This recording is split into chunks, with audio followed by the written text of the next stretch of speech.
اللہ الرحمن الرحیم نحمدہ ونصلی علی رسولہ الکریم اما بعد۔ آج ہمارے درس کا عنوان ہے رحم کرنا، اپنے اندر رحم کا، شفقت کا جذبہ پیدا کرنا، ہمارے اندر رحم ہو، سختی نہ ہو۔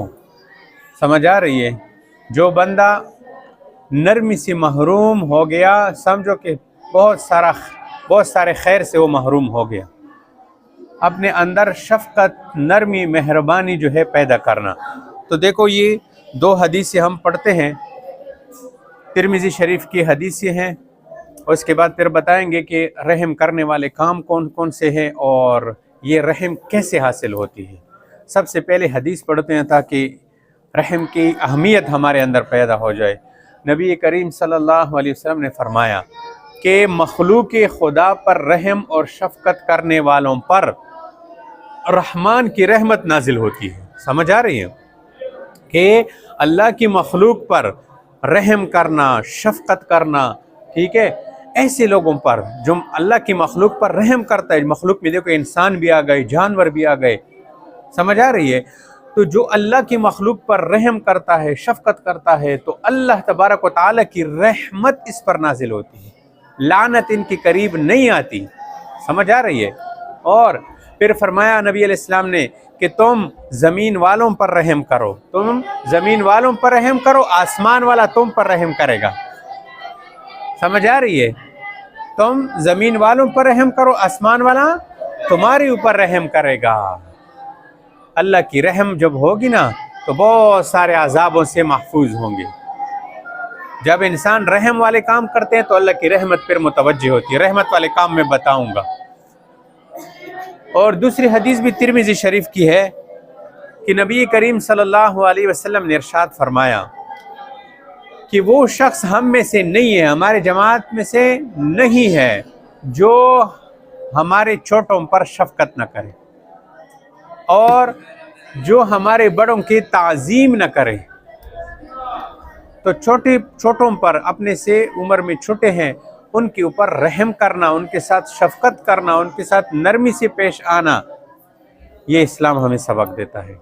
اور جو بڑے ہیں عمر میں، ان کی جو ہے تعظیم کرنا، ان کا ادب کرنا، احترام کرنا۔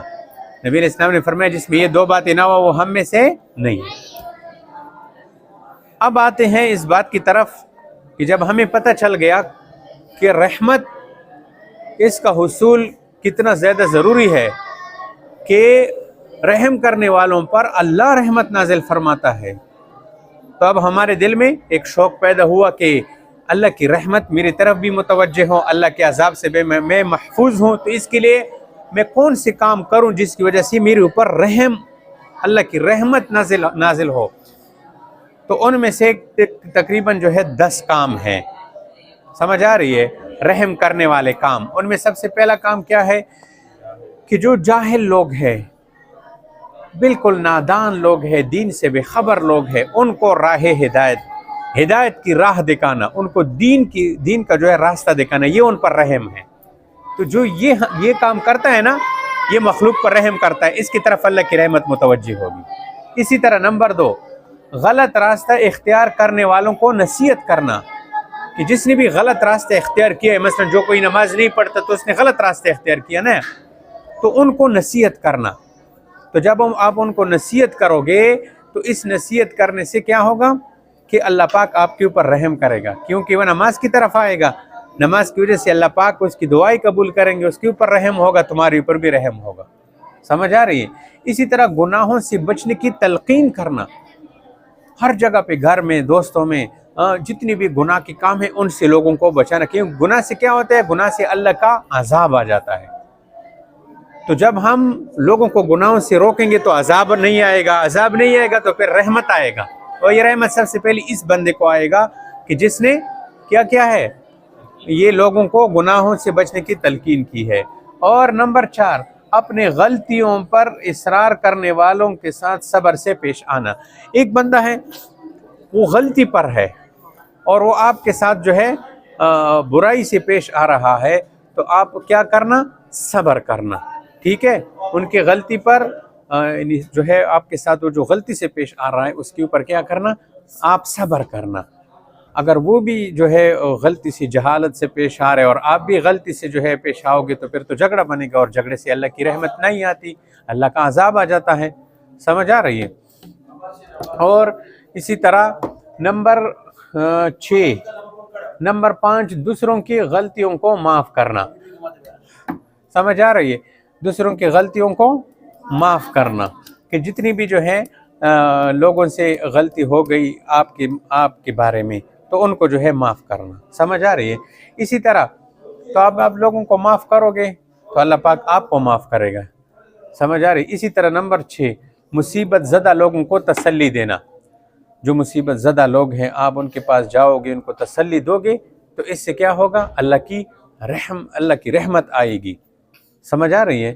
اسی طرح نمبر 7 لوگوں کے مشکلات میں مدد کرنا. لوگوں کے اوپر جو مشکلیں آتی ہیں ان میں آپ کیا کرنا؟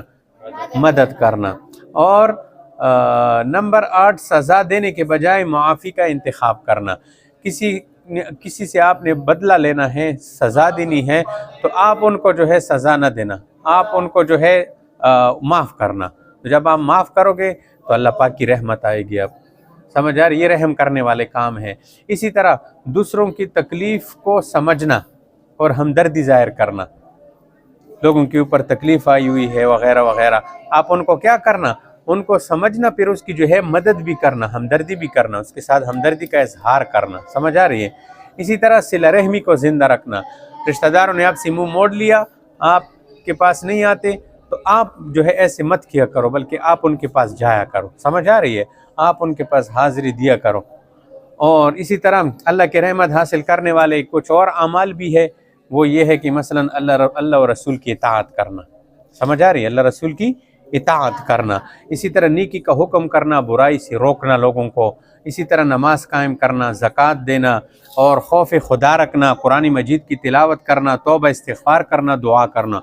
تو یہ جتنے بھی کام ذکر ہو گئے، ان تمام کاموں کو کرنے والا بندہ جو ہوگا اس کے اوپر اللہ کی رحمت آئے گی. جب اللہ کی رحمت آئے گی تو عذاب نہیں آئے گا. سمجھ آ رہی ہے؟ ہاں. تو بس اللہ تبارک و تعالیٰ سے دعا کرتے ہیں کہ اللہ پاک ہم سب کو یہ رحم کے جو کام ہے اس کام کو کرنے والا ہمیں بنائے، اور سختی سے اللہ پاک ہمیں محفوظ فرمائے. وآخر دعوانا الحمدللہ رب العالمین.